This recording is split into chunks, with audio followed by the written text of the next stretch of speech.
السلام عليكم ورحمة الله وبركاته.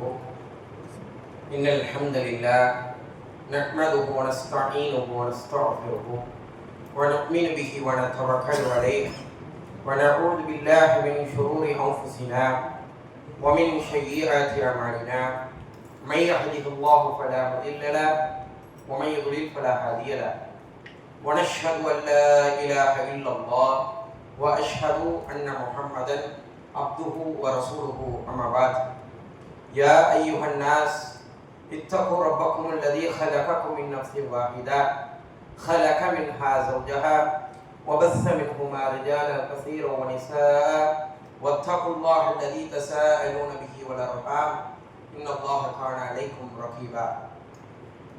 إن أصدق الحديث كتاب الله وأحسن الهدي هدي محمد صلى الله عليه وسلم وشر الأمور محدثاتها وكل محدثة بدعة وكل بدعة ضلالة وكل ضلالة في النار. கண்ணியமான அல்லாஹ்வின் நல்லடியார்களே, அல்லாஹ்வுடைய சாந்தியும் சமாதானமும் ரசூலுல்லாஹி ஸல்லல்லாஹு அலைஹி வஸல்லம் அவர்களின் மீதும் அவர்களை பின்பற்றி வாழ்ந்த சத்திய சஹாபாக்கள், தபீன்கள், தபா தபீன்கள், நாதாக்கள், சுபதாக்கள், குறிப்பாக இச்சபையிலே அமர்ந்திருக்கக்கூடிய உங்கள் மீதும் என் மீதும் நின்று நிலவட்டுமாக என்று பிரார்த்தனை செய்தவனாக ஆரம்பம் செய்கின்றேன். ஆரம்பமாக அல்லாஹ்வின் மீதுள்ள அச்சத்தை கொண்டு ஆரம்பம் செய்கின்றேன். காரணம், ரசூலுல்லாஹி ஸல்லல்லாஹு அலைஹி வஸல்லம் அவர்கள் எந்த ஒரு உபதேசத்தை ஆரம்பம் செய்யும் போதும் அல்லாஹ்வின் மீதுள்ள அச்சத்தை கொண்டு ஆரம்பம் செய்வார்கள். எதையெல்லாம் அல்லாஹ் தஆலா நமக்கு ஹலாலாக்கினானோ அதையெல்லாம் நம்முடைய வாழ்வுகளில் இணைந்து வாழக்கூடிய வாழ்க்கையையும், எதையெல்லாம் அல்லாஹ் தஆலா நமக்கு ஹராமாக்கினானோ அதை விட்டு விலகக்கூடிய வாழ்க்கையை அல்லாஹ் தஆலா நம் அனைவருக்கும் தந்தல் புரிவானாக. வாழும் பொழுதும் மரணிக்கும் பொழுதும் இறை நம்பிக்கையாளர்களாகவே வாழ்ந்து இறை நம்பிக்கையாளர்களாகவே மரணிக்கக்கூடிய சூழ்நிலையை அல்லாஹ் தஆலா நம் அனைவருக்கும் நசீபாக்குவானாக. கண்ணியமான அல்லாஹ்வின் நல்லடியார்களே, ஒவ்வொரு நாளும் நாம் பல சஹாபாக்களினுடைய வரலாற்றுகளை, படிப்பினைகளையும் வரலாறுகளையும் பார்த்து கொண்டிருக்கின்றோம். அவருடைய வாழ்க்கையிலிருந்து பல படிப்பினைகளை பெற்றுக் கொண்டிருக்கின்றோம். ரசூலுல்லாஹி ஸல்லல்லாஹு அலைஹி வஸல்லம் அவர்கள் சொன்னார்கள், கஸ்ஹாபுன் நுஜூம், என்னுடைய தோழர்கள் எல்லாம் நட்சத்திரத்தை போன்றவர்கள்.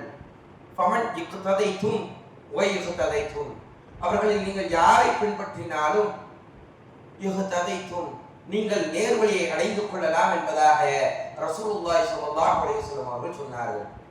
கண்ணியமான அல்லாஹ்வின் நல்லடியார்களே, அப்படிப்பட்ட சஹாபாக்களினுடைய வரலாறுகளை படித்து அவருடைய வரலாற்றில் நடந்த சில நிகழ்வுகளின் மூலியமாக படிப்பினைகளை பெற்றுக் கொண்டிருக்கின்றோம். இன்றைய தினம் ஜாபீர் இப்னு அப்துல்லாஹ் ரலியல்லாஹு அவர்கள் அவருடைய வாழ்க்கை வரலாற்றில் இருக்கக்கூடிய பல படிப்பினைகளை பெற இருக்கின்றோம். யார் இந்த சஹாபி? நாம் அதிகமான கேள்விப்பட்ட ஒரு பெயர். கிட்டத்தட்ட 1500 ஹதீஸ்களை அறிவித்த ஒரு மனிதர். யார் இந்த சஹாபி? இவர்களுடைய பூர்வீகம் மதீனாவை நோக்கியதாக இருந்தது. ரசூலுல்லாஹி ஸல்லல்லாஹு அலைஹி வஸல்லம் அவர்கள் மக்காவாசியாக வாழ்ந்தார்கள் அல்லவா? மக்காவில் பிறந்து அவர்களுடைய பூர்வ குடிகள் எல்லாம் மக்காவை சார்ந்தவர்களாக இருந்தார்கள். அதே போன்று ஜாபீர் இப்னு அப்துல்லாஹ் அவருடைய பூர்வீகம் எல்லாம் மதீனாவை சார்ந்ததாக இருந்தது. மதீனாவில் உள்ள தோழர்களை அன்சாரிகள் என்பதாக நினைப்பார்கள். காரணம், அவர்கள் அதிகமான உதவிகளை இஸ்லாத்திற்கு செய்தார்கள். ஆதலால் அன்சாரிகள், உதவியாளர்கள் என்பதாக ரசூலுல்லாஹி ஸல்லல்லாஹு அலைஹி வஸல்லம் அவர்கள் அவர்களுக்கு பெயரிட்டார்கள். இந்த அன்சாரி தோழர்கள், மதீனாவாசிகள் இஸ்லாத்தை ஆரம்ப காலத்திலே ஏற்றுக்கொண்டிருந்த காலகட்டம். ரசூலுல்லாஹி ஸல்லல்லாஹு அலைஹி வஸல்லம் அவர்கள் மதீனாவுக்கு செல்வதற்கு முன்னால் மக்காவில் வாழ்ந்து கொண்டிருந்த காலகட்டம். மதீனாவில் இருக்கக்கூடிய மக்கள் எல்லாம் இஸ்லாத்தை ஏற்பதற்காக கூட்டம் கூட்டமாக மக்காவை நோக்கி படையெடுத்தார்கள். அதில் முதல் ஒப்பந்தம் அகபத்துல் ஊலா, இரண்டாவது ஒப்பந்தம் அகபத்து சானியா என்பதாக வரலாறுகளில் நாம் படித்திருப்போம். அதில் அகபத்து சானியா இரண்டாவது ஒப்பந்தத்திற்கு ரசூலுல்லாஹி ஸல்லல்லாஹு அலைஹி வஸல்லம் அவர்களிடம் ஒப்பந்தம் செய்வதற்காக கிட்டத்தட்ட 70 சஹாபாக்கள் மதீனாவாசிகள் மக்காவிற்கு வருகின்றார்கள். அந்த மக்காவிற்கு வரும் பொழுது இந்த ஜாபீர் இப்னு அப்துல்லா ரலியல்லாஹு அன்ஹுடைய தந்தை அப்துல்லா இப்னு அம்ர் ரலியல்லாஹு அன்ஹு அவர்களும் அந்த 70 சஹாபாக்களில் ஒருவராக மக்காவிற்கு வருகின்றார்கள். மக்காவிற்கு வந்து இஸ்லாத்தை ஏற்றுகின்றார்கள். அவருடைய தந்தை அப்துல்லா இப்னு அம்ர் அவர்களுக்கு கிட்டத்தட்ட 10 குழந்தைகள் இருந்தது.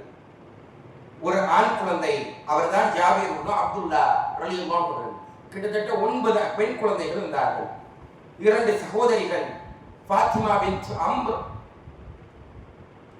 ஹிந்த் பின்த் அம்ர் என்பதாக 2 பெண் அவர்களுடைய சகோதரிகளும் இருந்தார்கள். இவர்கள் எல்லாம் மொத்தமாக இஸ்லாத்திற்குள்ளாக நுழைகின்றார்கள். ரசூலுல்லாஹி ஸல்லல்லாஹு அலைஹி வஸல்லம் அவர்கள் மக்காவை விட்டுவிட்டு மதீனாவுக்குள்ளாக வருகின்றார்கள். மதீனாவில் இவர்கள் அதிகமாக ரசூலுல்லாஹி ஸல்லல்லாஹு அலைஹி வஸல்லம் அவர்களுக்கு நேசத்துக்குரிய ஒரு தோழராக இவருடைய தந்தை அப்துல்லா இப்னு அம்ர் ரலியல்லாஹு அன்ஹு இருக்கின்றார்கள். ஹிஜ்ரி 2 பத்ர் போரிலே தன்னுடைய வீரத்தை எல்லாம் அந்த போரிலே காட்டுகின்றார்கள் அப்துல்லா இப்னு அம்ர் ரலியல்லாஹு அன்ஹு. உஹதுடைய யுத்தம் ஹிஜ்ரி 3, தந்தையும் மகனும் 2 நபர்களும் போரிலே கலந்து கொள்வதற்கு ஆசைப்படுகின்றார்கள்.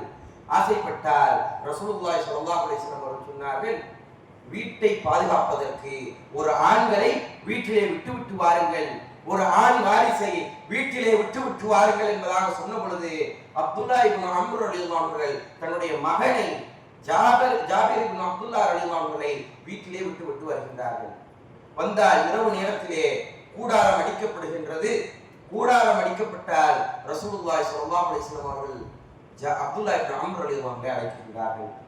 யா அப்துல்லா இப்னு அம்ர் ரலியல்லாஹு அன்ஹு, உஹதிலே ஒரு கால் நம்முடைய மக்கள் எல்லாம் ஷஹீதாக்கப்பட்டால் முதலாவது ஷஹீதாக நீங்கள் இருப்பீர்கள் என்பதாக ரசூலுல்லாஹி ஸல்லல்லாஹு அலைஹி வஸல்லம் அவர்கள் முன்னறிவிப்பு செய்கின்றார்கள்.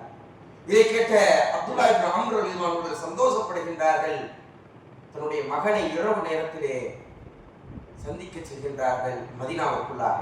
இன்றைக்கு நாம் பார்த்தாலும் உஹது மலையும் உஹது போர் நடந்த இடமும் மதீனாவும் அருகாமையில் தான் இருக்கும். வெறும் நைட்டோட நைட்டா பயணம் செய்கின்றார். தன்னுடைய வீட்டிற்கு வருகின்றார். தன்னுடைய அருமை புதல்வனை பார்த்து சொல்கின்றார், ஜாபீர் இப்னு அப்துல்லாவே, ரசூலுல்லாஹி ஸல்லல்லாஹு அலைஹி வஸல்லம் அவர்கள் ஒரு நற்செய்தியை சொல்கின்றார்கள்.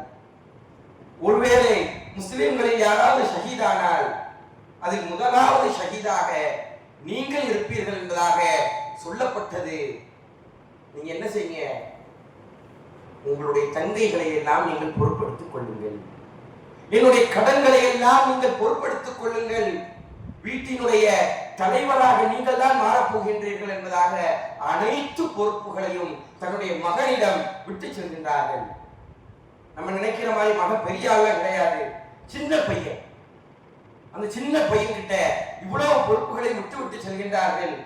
உஹது போர் மறுநாள் காலை ஆரம்பமாகின்றது. உஹதிலுடைய முதல் ஷஹீதாக அப்துல்லா இப்னு அம்ர் ரலியல்லாஹு அன்ஹு ஷஹீதாக்கப்படுகின்றார்கள். அவர்களுடைய முகங்கள் எல்லாம் சிதைக்கப்படுகின்றது. ரசூலுல்லாஹி ஸல்லல்லாஹு அலைஹி வஸல்லம் அவர்கள் அவர்களுடைய உடலை எடுத்து வரும் பொழுது, ஜாபீர் இப்னு அப்துல்லா, என்னுடைய தந்தையை நான் பார்க்க வேண்டும் என்பதாக கண்ணீர் விட்டு அழுகின்றார்கள். சஹாபாக்கள் எல்லாம் மறைக்கின்றார்கள். ஜாபீரே, உன்னுடைய வாப்பாவுடைய நிலைமையை நீ பார்த்தா நீ அழுது விடுவாய், நீ கண்ணீர் சிந்துவாய், உன்னால அவங்க வாப்பாவை பார்க்க முடியாது. இந்த அளவுக்கு கோரமாக சிதைக்கப்பட்டிருக்கின்றது. யாரெல்லாம் உஹது போரிலே ஷஹீதானார்களோ கிட்டத்தட்ட 70 சஹாபாக்கள் பத்ர் போரினுடைய கோர நிகழ்வுகளை அந்த காபிர்கள் நினைவில் வைத்து யாரெல்லாம் ஷஹீதானார்களோ அவருடைய முகங்களை எல்லாம் அவர்கள் கிழிக்க ஆரம்பித்தார்கள். அந்த முகங்களை எல்லாம் சிதைத்தார்கள். அதில் அப்துல்லா இப்னு அம்ர் ரலியல்லாஹு அன்ஹுடைய முகங்களும் சிதைக்கப்பட்டது. சஹாபாக்கள் எல்லாம் தடுக்குகின்றார்கள். ஜாபீரே, நீங்க போகாதீங்க, உங்களுடைய தந்தையை நீங்கள் பார்க்க முடியாது, அந்த அளவுக்கு சிதைக்கப்பட்டிருக்குது, நீங்க போகாதீங்க என்பதாக தடுக்கப்படுகின்றது. கண்ணீர் சிந்துகின்றார் மகன் ஜாபீர் இப்னு அப்துல்லா. ரசூலுல்லாஹி ஸல்லல்லாஹு அலைஹி வஸல்லம் அவர்கள் அனுமதி தருகிறார்கள். போய் பார்க்கறாங்க, கண்ணீர் விட்டு அழுகின்றார். கிட்டத்தட்ட அதே குடும்பத்தில் அவருடைய பாட்டனாரும் மரணிக்கின்றார். அவருடைய சச்சாவும் வஃபாத் ஆகின்றார். அவருடைய வாப்பாவும் வஃபாத். எப்படிப்பட்ட ஒரு சூழ்நிலை! பிற்காலத்திலே அவர்களுக்கு அதிகமான கடன்கள் இருந்தது. அவருடைய தந்தை விட்டு சென்ற கடன், அந்த கடன் சுமையை சுமக்க முடியாமல் திணறுகின்றார்கள் ஜாபிர் இப்னு அப்துல்லா ரலியல்லாஹு அன்ஹு. கனிமான அல்லாஹ் நல்லடியார்களே, இன்றைக்கெல்லாம் கடன்களை எளிதாக நாம் வாங்கி விடுகின்றோம். கடனை கொடுக்கக்கூடிய நீயத்தில் நாம் வாங்க வேண்டும். கடனை வாங்கினால் அதை நம்மால் செலுத்த முடியவில்லை என்று சொன்னால் நம்முடைய பிள்ளைகளுக்கு எப்படி சொத்துக்களை விட்டு செல்கின்றோமோ அது போன்ற கடன்களையும் நம்முடைய பொறுப்புகளையும் குழந்தைகளுக்கு விட்டு செல்ல வேண்டும் என்பதற்கு இது ஒரு வரலாற்று படிப்பினையாக இருக்கின்றது. கடன் சுமையை அவர்களால் தர முடியவில்லை, தாங்க முடியவில்லை. யூதனிடம் வாங்கியிருக்கின்றார்கள். அவர்களுடைய தந்தை யூதன் கழுத்தை பிடிக்குகின்றார். அவர்களால் நகர முடியவில்லை. அவருடைய மாமியிடம் செல்கின்றார். ஹிந்தி குனு அவர்களிடம் செல்கின்றார்கள். அவங்க ஒரு விஷயத்தை சொல்றாங்க. அவங்களுடைய மாமி சொல்கின்றார்கள், உங்களுக்கு ஏதாவது தீர்வு வேண்டும் என்று சொன்னால் நீங்க ரசூலுல்லாஹ்ட்ட போங்க என்பதாக சொல்லப்படுகின்றது. ரசூலுல்லாஹி ஸல்லல்லாஹு அலைஹி வஸல்லம் அவர்களிடம் தயங்கி ஜாபிர் இப்னு அப்துல்லா ரலியல்லாஹு அன்ஹு வருகின்றார்கள். சிறிய ஒரு மனிதர், சிறுவராக இருக்கின்றார். ரசூலுல்லாஹ்ட்ட வந்து சொல்றாங்க, யா ரசூலுல்லாஹ், இந்த மாதிரி என்னுடைய தந்தை நிறைய கடன் வாங்கி வச்சுட்டு போயிட்டாங்க. கிட்டத்தட்ட எனக்கு 9 சகோதரிகள் இருக்கின்றார்கள். என்னால கடன் அடைக்க முடியல யா ரசூலுல்லாஹ். அந்த யூதன் என்னை கழுத்தை பிடிக்குகின்றார். என்னுடைய கடன்களை கேட்டு என்னை தொல்லைப்படுகின்றார். எனக்கு அவகாசம் வாங்கி கொடுங்கள் என்பதாக கேட்கப்படுகின்றது. ரசூலுல்லாஹி ஸல்லல்லாஹு அலைஹி வஸல்லம் வந்து அந்த யூதனிடம் பேசுகின்றார்கள். யூதனே, கொஞ்சம் இரக்கம் காட்டுங்க. அவன் சின்ன பையன், அவனால் என்ன கட்ட முடியும் என்பதாக அவகாசம் கேட்கப்படுகின்றது. யூதன் மறுக்குகின்றான், இல்லை என்னால முடியாது. ரசூலுல்லாஹி ஸல்லல்லாஹு அலைஹி வஸல்லம் அவர்கள் பார்க்கின்றார்கள், இப்படியே விட்டோம்னா சின்ன பையன், அவனால் எப்படி கடனை அடைக்க முடியும்? கிட்டத்தட்ட 3 வசக் பேரிச்சம்பழங்கள் கடனாக இருந்தது. ஒரு வசக் என்று சொன்னால் இது ஒரு முத்து, ஒரு கைகளால் எடுத்து போடுவது முத்து. அது 3 வரை போட்டோம் என்று சொன்னால் ஒரு வசக். கிட்டத்தட்ட 30 வசக்குகள் அவர்களுக்கு கடனாக இருந்தது. ஆனால் அவர்களிடம் ஒரு இடம் வந்தது. அந்த இடம் எப்படிப்பட்ட இடம் என்று சொன்னால் தரிசு நிலமாக இருந்தது. அந்த இடத்துல எந்த ஒரு காய்களும் முளைக்காது, எந்த ஒரு செடிகளும் எந்த ஒரு புற்பூண்டுகளும் முளைக்காத ஒரு இடம். ரசூலுல்லாஹ் சொல்றாங்க, யா ரசூலுல்லாஹ், எங்களுக்கு இருக்கிறது ஒரு இடம் தான், என்ன செய்யட்டும் என்பதாக சொல்லப்படுகின்றது. ரசூலுல்லாஹ் சொல்றாங்க, அந்த இடத்துக்கு என்னை கூட்டு போங்க. ஜாபிர் இப்னு அப்துல்லா ரலியல்லாஹு அவர்கள் தன்னுடைய ரசூலுல்லாஹி ஸல்லல்லாஹு அலைஹி வஸல்லம் அவர்களை அழைத்து கொண்டு தன்னுடைய இடத்திற்கு செல்கின்றார்கள். அந்த இடம் காட்டப்படுகின்றது. ரசூலுல்லாஹி ஸல்லல்லாஹு அலைஹி வஸல்லம் அவர்கள் அந்த இடத்திலே பேரித்தம்பழ கொட்டைகளை நட்டு வைக்கின்றார்கள். வளருகின்றது செடிகள், வளருகின்றது பேரிச்ச மரங்கள். எந்த அளவிற்கு என்று சொன்னால் எப்பொழுதும் இருக்கக்கூடிய விளைச்சலை விட அதிகமாக விளைகின்றது. அவருடைய கடன் வெறும் 30 வசக்கு தான். கிட்டத்தட்ட 42 வசக்கு அளவிற்கு பேரித்தம்பழங்கள் முளைத்தது. 30 வசக்குகளை அவர்கள் கடனாக அடைக்குகின்றார்கள். மீதம் இருக்கக்கூடிய 12 வசக்குகளை அவர்களுக்கு லாபமாக கிட்டுகின்றது. உடனே தன்னுடைய மாமிக்கு போறாங்க, மாமியே, நீங்க எனக்கு ஒரு அறிவுரை சொன்னீர்கள், எனக்கு ஒரு ஆலோசனை தந்தீர்கள். நான் ரசூலுல்லாஹ்ட்ட போனேன், அந்த யூதன் எனக்கு அவகாசம் அளிக்கவில்லை. ரசூலுல்லாஹ் என்னுடைய இடத்திற்கு வந்தார்கள், எனக்கு நட்டு வைத்தார்கள். செடிகள் முளைத்தது, மரங்களாக மாறியது, அதிகமான பேரித்தங்கள் கனிகள் எங்களுக்கு கிடைத்தது.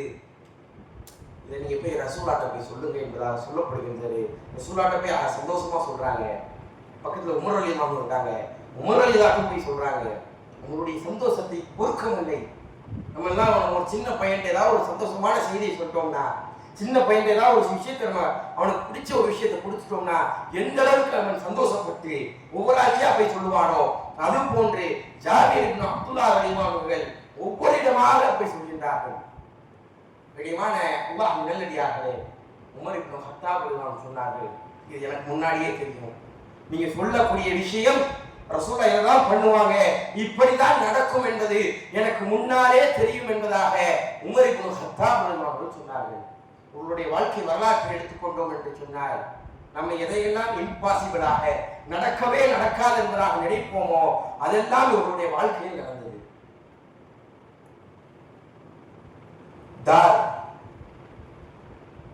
தாதுர் ரிகா என்கின்ற ஒரு போர். அந்த போருக்காக ரசூலுல்லாஹி ஸல்லல்லாஹு அலைஹி வஸல்லம் அவர்களுடன் இணைந்து பல சஹாபாக்கள் கிளம்புகின்றார்கள். போருக்கு இந்த ஜாபீர் இப்னு அப்துல்லாஹ் ரலியல்லாஹு அன்ஹு வருகின்றார்கள். போர் முடிகின்றது. திரும்ப வரும் பொழுது அனைத்து சஹாபாக்களும் அவர்களுடைய ஒட்டகைகளை விரட்டியவர்களாக முன்னேறி போறாங்க. இவர்களுடைய ஒட்டகம் மெதுவாக நடக்குகின்றது. அதற்கு கொடுப்பதற்கு உணவில்லை. ரொம்ப ஒரு சொங்கியான ஒட்டகமாக, ஒரு லீனான ஒரு ஒட்டகமாக, மெலிந்து தோள்கள் எலும்புகள் எல்லாம் தெரியக்கூடிய ஒரு ஒட்டகமாக இருக்குகின்றது. ரசூலுல்லாஹி ஸல்லல்லாஹு அலைஹி வஸல்லம் அவர்கள் இதை கவனிக்கின்றார்கள். தன்னுடைய ஒட்டகத்தை அப்படியே ரசூலுல்லாஹி ஸல்லல்லாஹு அலைஹி வஸல்லம் ஸ்லோவாக்குறாங்க, மெதுவாக்குறாங்க. ஜாபீர் இப்னு அப்துல்லாஹ் ரலியல்லாஹு அவர்கள் படைக்கு பின்னால் வந்துருக்காங்க. வெற்றி வாகையை சூடியவர்களாக சஹாபாக்கள் முன்னேறி போயிட்டே இருக்காங்க.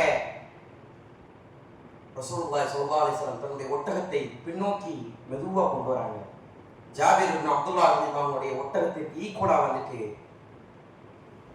என்னாச்சு ஜாபீரே என்பதாக கேட்டபொழுது ஜாபீர் ரலியல்லாஹுடைய நிலையை ரசூலுல்லாஹி ஸல்லல்லாஹு அலைஹி வஸல்லம் பார்த்துட்டே கேட்கிறாங்க. ரசூலுல்லாஹி ஸல்லல்லாஹு அலைஹி வஸல்லம் அவர்கள் புரிந்து கொள்கின்றார்கள். அந்த ஒட்டகத்தை ஒரு அடி அடிக்குகின்றார்கள். அந்த ஒட்டகம் அனைத்து ஒட்டகங்களை விடவும் வேகமாக திமிரி கொண்டு ஓடுகின்றது. இதை பார்த்த ரசூலுல்லாஹி ஸல்லல்லாஹு அலைஹி வஸல்லம் அவர்கள் ஜாபீர் இப்னு அப்துல்லாஹ் ரலியல்லாஹு அன்ஹு போறாங்க. ஜாபீரே, இந்த ஒட்டகத்தை நான் வாங்கிக்கட்டுமா? இந்த ஒட்டகத்தை நீங்கள் எனக்காக விற்குகின்றீர்களா என்பதாக கேட்கப்படுகின்றது. யா ரசூலுல்லாஹ், உங்களுக்கு தானே விற்று விடுகின்றேன் என்பதாக ஜாபீர் இப்னு அப்துல்லாஹ் ரலியல்லாஹு அன்ஹு சொன்னார்கள். அவங்கள்ட்ட அந்த ஒட்டகத்தை தவிர வேற எதுவும் கிடையாது. ரசூலுல்லாஹ் கேட்டுட்டாங்க, இதை நாம் விற்று விடுவோம் என்பதாக முடிவுக்கு வருகின்றார்கள். ரசூலுல்லாஹ்ட்ட கேட்கிறாங்க, யா ரசூலுல்லாஹ் எவ்வளவு? ரசூலுல்லாஹ் சொல்றாங்க, நாளை காலையில வாங்க. காலை ஃபஜ்ர் நேரம் தொழுது விட்டு ரசூலுல்லாஹி ஸல்லல்லாஹு அலைஹி வஸல்லம் பள்ளியை விட்டு வெளியே வருகின்றார்கள். ரசூலுல்லாஹி ஸல்லல்லாஹு அலைஹி வஸல்லம் அவருடைய வீட்டு வாசலில் அந்த ஒட்டகைகள் கட்டப்பட்டிருக்கின்றது. அந்த ஒட்டகம் கட்டப்பட்டிருக்கின்றது. ரசூலுல்லாஹி ஸல்லல்லாஹு அலைஹி வஸல்லம் பார்க்கறாங்க, இதை கெட்டினது ஜாபீர் இப்னு அப்துல்லாஹ் தான் என்பதாக புரிந்து கொண்டு பார்க்கறாங்க. சுற்றி முற்றி பார்க்கும் பொழுது ஜாபீர் இப்னு அப்துல்லாஹ் கெட்டி விட்டு நகர்ந்து போறாங்க. காசை கொடுக்குகின்றார்கள் ரசூலுல்லாஹி ஸல்லல்லாஹு அலைஹி வஸல்லம். ஜாபீரே, இங்க வாங்க, உங்களுடைய ஒட்டகத்திற்கு நான் இவ்வளவாக விலை பேசினேன் என்பதாக சொன்ன பொழுது அதற்கு அக்செப்ட் பண்றாங்க, ஏற்றுக்கொள்கின்றார்கள். விலைக்கு பேசப்பட்டு ஒட்டகம் விற்கப்படுகின்றது. பணத்தை வாங்கிவிட்டு ஜாபீர் இப்னு அப்துல்லாஹ் ரலியல்லாஹு அன்ஹு மெதுவாக நடக்க ஆரம்பிக்கின்றார்கள். ஜாபீர் இப்னு அப்துல்லாஹ் ரலியல்லாஹு அன்ஹு பிற்காலத்தில் சொன்னார்கள், ரசூலுல்லாஹ் கூப்பிட்டதிலேயே எனக்கு அன்னைக்குதான் ரசூலுல்லாஹ் ஏன் கூப்பிடுறாங்கன்னு எனக்கு ஒரு வெறுப்பு வந்தது. அன்றைக்கு ஒரு நாள் மாத்திரம்தான் ரசூலுல்லாஹினுடைய பெயரை அழைக்க கூடாது என்பதாக நான் யோசித்தேன். ரசூலுல்லாஹி ஸல்லல்லாஹு அலைஹி வஸல்லம் மீண்டும் ஜாபீர் ரலியல்லாஹு அன்ஹு அழைக்கின்றார்கள். ஜாபீரே, ஒட்டகத்தை எடுத்துட்டு போங்க, காசும் உங்களுக்கு தான், ஒட்டகமும் உங்களுக்கு தான், எடுத்து செல்லுங்கள் என்பதாக சொல்லப்படுகின்றது. ஜாபீர் இப்னு அப்துல்லாஹ் ரலியல்லாஹு அன்ஹு மறுக்க முடியாத காரணத்தினால் அந்த ஒட்டகத்தை எடுத்து செல்கின்றார்கள். இப்படியே காலங்கள் ஓடுகின்றது. ஒரு நாள் ரசூலுல்லாஹி ஸல்லல்லாஹு அலைஹி வஸல்லம் அவர்கள் ஜாபீர் இப்னு அப்துல்லாஹ் ரலியல்லாஹு அன்ஹு பார்க்கின்றார்கள். ஜாபீர் இப்னு அப்துல்லாஹ் ரலியல்லாஹு அன்ஹு அவர்களை பார்த்து கேட்கின்றார்கள், ஜாபீரே, திருமணம் முடிச்சிட்டீங்களா? அந்த ஜாபீர் இப்னு அப்துல்லாஹ் ரலியல்லாஹு அன்ஹு சிரித்துக் கொண்டே சொன்னார்கள், யா ரசூலுல்லாஹ், திருமணம் முடித்து விட்டேன். நீங்க முடித்தது கன்னி பெண்ணையா அல்லது முதுமையான விதவை பெண்ணையா என்பதாக கேட்ட பொழுது ஜாபீர் இப்னு அப்துல்லாஹ் ரலியல்லாஹு அன்ஹு இளைஞராக இருக்கின்றார். இளைஞராக இருக்கக்கூடிய ஜாபீர் இப்னு அப்துல்லாஹ் ரலியல்லாஹு அன்ஹு சொன்னார்கள், யா ரசூலுல்லாஹ், நான் முதுமையான ஒரு விதவை பெண்ணை தான் கல்யாணம் முடிச்சிருக்கேன். ரசூலுல்லாஹ் கேட்கிறாங்க, ஜாபீரே, நீங்க ஒரு கன்னி பெண்ணை திருமணம் முடிச்சிருக்கலாமே, உங்களுடைய வயதுக்கு அது ஈக்குவலா இருந்திருக்குமே, உங்களுடைய காலகட்டத்திற்கு நீங்கள் அவர்களுடன் விளையாடுவீர்கள், அவர்கள் உங்களுடன் விளையாடுவாங்களே, ஏன் நீங்கள் முதுமையான பெண்ணை முடித்தீர்கள் என்பதாக கேட்ட பொழுது ஜாபீர் இப்னு அப்துல்லாஹ் ரலியல்லாஹு அன்ஹு சொன்னார்கள், யா ரசூலுல்லாஹ், நான் எப்படி முடிக்க முடியும்? என்னை நம்பி என்னுடைய வாப்பா 9 பெண் குழந்தைகள் விட்டுட்டு போயிருக்காங்க. நான் தேடக்கூடிய பெண் எனக்கு மாத்திர மனைவியாக இருக்கக்கூடாது, என்னுடைய தங்கைகளுக்கு ஒரு தாயாக நின்று வழிகாட்ட வேண்டும், அவர்களை வளர்க்க வேண்டும். ஆதலால் தான் யா ரசூலுல்லாஹ் நான் ஒரு முதிர்ந்த பெண்ணை முடித்தேன் என்பதாக சொல்லப்பட்டது. ரசூலுல்லாஹி ஸல்லல்லாஹு அலைஹி வஸல்லம் அவர்கள் அவர்களுக்காக துஆ செய்தார்கள். கண்ணியமான அல்லாஹ் நல்லடியார்களே, இன்றைக்கெல்லாம் ஒரு பொறுப்பை நாம் வாங்கி கொண்டோம் என்று சொன்னால், ஒரு பொறுப்பை பெற்றுக் கொண்டோம் என்று சொன்னால், காலையில ஃபஜர் முடிஞ்சிருச்சுன்னா மறந்துடும். ஒரு பொறுப்பை நாம் பெற்றுக்கொண்டோம், ஒரு பொறுப்பிற்கு நாம் வாக்களித்து விட்டோம் என்று சொன்னால் அடுத்த நாள் அதை நம்ம மறந்து விடுகின்றோம். ஜாபிர் இப்னு அப்துல்லாஹ் ரலியல்லாஹு அவர்களுக்கு அவருடைய தந்தை பொறுப்பை விட்டு சொன்னார்கள். அந்த பொறுப்பை காலத்துக்கு மறக்காமல், இன்றைக்காலம் அந்த போன்று ஒரு தங்கைகள் இருந்தால் என்ன சொல்லியிருப்பாங்க? அவர் இஷ்டத்துக்கு பெத்து போட்டு போவாரு, நம்ம வளர்க்க முடியுமா என்கின்ற வார்த்தைகளை நாம் விட்டு விடுவோம். ஆனால் ஜாபிர் இப்னு அப்துல்லாஹ் ரலியல்லாஹு அவர்கள் தன்னுடைய தங்கைக்காக தன்னுடைய வாழ்க்கைகளை, தங்களுடைய தங்கைகளுக்காக தன்னுடைய வாழ்க்கையை தியாகம் செய்தார்கள். இப்படியே காலங்கள் ஓடுகின்றது. அகலுடைய யுத்தம். ரசூலுல்லாஹி ஸல்லல்லாஹு அலைஹி வஸல்லம் அவர்கள் மதீனாவில் இருக்கக்கூடிய அனைத்து தோழர்களையும் அழைக்கின்றார்கள். முஹாஜிரீன்கள், அன்சாரிகள், யாரெல்லாம் இஸ்லாத்தை ஏற்றார்களோ அனைத்து தோழர்களையும் அழைக்கப்படுகின்றது. அனைத்து தோழர்களும் வருகின்றார்கள். ரசூலுல்லாஹி ஸல்லல்லாஹு அலைஹி வஸல்லம் சொன்னார்கள், நீங்கள் மதீனாவை சுற்றி அகழியை தோண்டுங்கள். அகழி தோண்டப்படுகின்றது. மதீனாவினுடைய பஞ்சகாலம். ஒரு போருக்காக தயாராகிறாங்க. ஒவ்வொரு சஹாபாக்களும் பசியோடும் பட்டினியோடும் கல்களை உடைக்குகின்றார்கள், பாறைகளை உடைக்குகின்றார்கள், குழியை தோண்டுகின்றார்கள். எல்லா சஹாபாக்களும் பசியை போக்குவதற்காக வயிற்றிலே ஒரு கல்லை கட்டிக்கொண்டு வேலை செய்து கொண்டிருந்த நேரம் அது. ஒரு பாறை, அந்த பாறையை எல்லா சஹாபாக்களும் அடிக்கிறார்கள். அந்த பாறை உடைக்க முடியவில்லை. ரசூலுல்லாஹி ஸல்லல்லாஹு அலைஹி வஸல்லம் அவர்கள் ஓங்கி ஒரு அடி அடிக்கின்றார்கள். அவர் ஓங்கும் பொழுது சஹாபாக்கள் எல்லாம் பார்க்கின்றார்கள். ரசூலுல்லாஹி ஸல்லல்லாஹு அலைஹி வஸல்லம் அவருடைய வயிற்றிலே 2 கற்கள் கட்டப்பட்டிருந்தது. எந்த அளவுக்கு பசி, எந்த அளவுக்கு பஞ்சம்! இந்த சமுதாயத்தினுடைய தலைவர் இன்றைக்கு நாம் முஹம்மது ரசூலுல்லாஹை எவனாவது பேசிவிட்டால் எந்த அளவுக்கு கோபம் வருகின்றது! அவருடைய வாழ்க்கையினுடைய சிறு பகுதியை நாம் வாழ்ந்திருக்கின்றோமா? அவருடைய வாழ்க்கையில எதையாவது படிப்பனைகளாக எடுத்து நம்முடைய வாழ்க்கையிலே நடைமுறையாக ஆக்கிக் கொண்டிருக்கின்றோமா? சிந்தித்து பார்க்க வேண்டும். அப்படிப்பட்ட தலைவர் உடைக்குகின்றார்கள். ஜாபிர் இப்னு அப்துல்லாஹ் ரலியல்லாஹு அன்ஹு பார்க்கின்றார்கள். நமக்கு தான் பசின்னு பார்த்தா நம்முடைய தலைவர் முஹம்மது ரசூலுல்லாஹ் அவர்கள் 2 கற்களை கட்டியிருக்காங்களே, இதை நம்ம அப்படி விடக்கூடாது என்பதாக ஓடி போறாங்க தன்னுடைய வீட்டுக்கு போய் தன்னுடைய மனைவியை எழுப்புகின்றார்கள். மனைவியே, வீட்டில் ஏதாவது சாப்பிடுறதுக்கு இருக்கா கேட்கப்படுகின்றது. தன்னுடைய மனைவி சொல்கின்றார்கள், ரொட்டி இருக்கு வீட்டில், நம்ம சாப்பிடுறதுக்கு ரொட்டி இருக்கு, இன்னும் ஒரு ஆள் எக்ஸ்ட்ரா வந்தா நம்ம என்ன பண்ணிக்கலாம், எக்ஸ்ட்ரா நம்ம அட்ஜஸ்ட் பண்ணி சாப்பிட்டுக்கலாம் என்பதாக அவர்களுடைய மனைவி சொல்கின்றார்கள்.